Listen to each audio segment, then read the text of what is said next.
नमस्कार मित्रों, यह कथा रामायण का है जिसे रामायण में नहीं दिखाया गया है।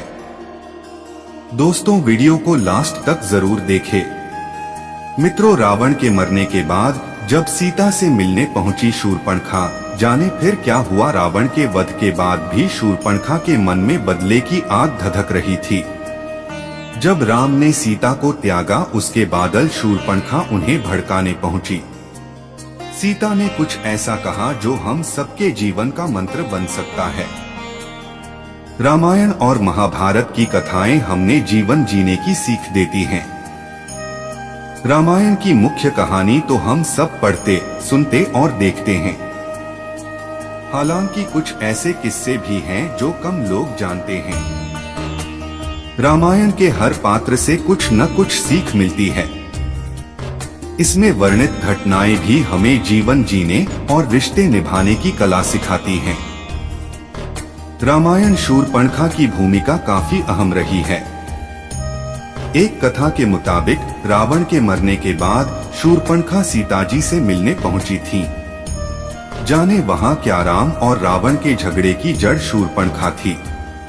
रावण के मरने बाद शूर्पणखा का बदला पूरा नहीं हुआ था। जब शूर्पणखा को पता चला कि राम ने सीता को त्याग दिया है, उस वक्त उसने सोचा कि सीता के जले पर नमक छिड़कने का वक्त है। घने जंगल में रह रही थी सीता। राम ने रावण का वध किया और वह अयोध्या लौटे तो उनकी प्रजा ने सीता की पवित्रता पर सवाल उठाया।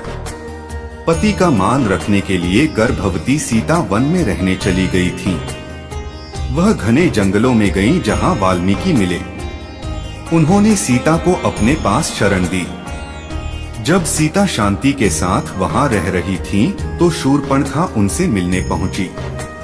सीता का जीवन बदल चुका था। वह एक ऐसी महिला थी जिनके पति ने इसलिए साथ छोड़ा क्योंकि वह किसी और पुरुष के घर पर रुककर आ रही थी। इस बात से शूर्पणखा काफी खुश थी। वह उनका मजाक उड़ाने पहुंची। शूर्पणखा ने भरे सीता के कान। शूर्पणखा ने सीता के पास जाकर उन्हें याद दिलाया कि राम ने कभी उसका तिरस्कार किया था।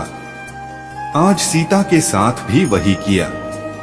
उसने सीता को याद दिलाया कि दशरथ पुत्रों की वजह से उसे कितना कष्ट झेलना पड़ा। अब सीता भी राम की वजह से कष्ट में है।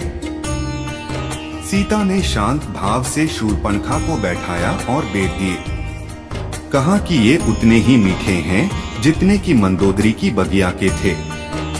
उकसाने से प्रभावित सीता को मुस्कुराते देखकर शूर्पणखा और तिलमिला गई। उसे उम्मीद थी कि सीता दर्द से तिलमिलाएंगी। वह उन्हें कष्ट में देखकर खुद खुश होना चाहती थी। सीता जरा भी दुख में नहीं दिख रही थी। उन्होंने अपनी किस्मत और उस दर्द को स्वीकार कर लिया था। शूर्पणखा को तिलमिलाया देखकर सीताजी बोली, मैं अपने आसपास के लोगों से कब तक प्यार के बदले प्यार पाने की उम्मीद करूं। सीता ने दी बिना शर्त के प्यार करने की सीख। सीता बोली, खुद में वह शक्ति पैदा करो कि दूसरे तुम्हें प्यार न करें, फिर भी तुम उन्हें प्रेम कर सको। सीता को इतनी शांति से बातें करते देख शूर्पणखा परेशान हो गई। उसने भड़काया कि क्या सीता को न्याय नहीं मिलना चाहिए। इस पर सीता बोली, जिन्होंने गलती की उन्हें खुद ही सजा मिल गई है। जिस दिन से दशरथ पुत्र ने उन्हें छोड़ा है, उन्हें एक क्षण के लिए भी शांति नहीं मिली। पीड़ा देने वाले को होता है ज्यादा कष्ट। सीता ने शूर्पणखा को सलाह दी कि पुरानी बातें भूलकर आगे बढ़े। जिन्होंने उन्हें दुख दिया है वे अपने दिमाग से ये बातें नहीं हटा पाएंगे, लेकिन वह हटा सकती है। सीता ने शूर्पणखा से कहा कि उसने खुद को पीड़ित बना रखा है। बदले की आग में वह सिर्फ रावण जैसे ही बनती जाएगी। सीता बोली, अपने भाई सगे संबंधियों के मरने और महल जलने से ऊपर उठे संस्कृतियां आएंगी जाएंगी। राम रावण भी आते जाते रहेंगे। प्रकृति ऐसी ही रहेगी।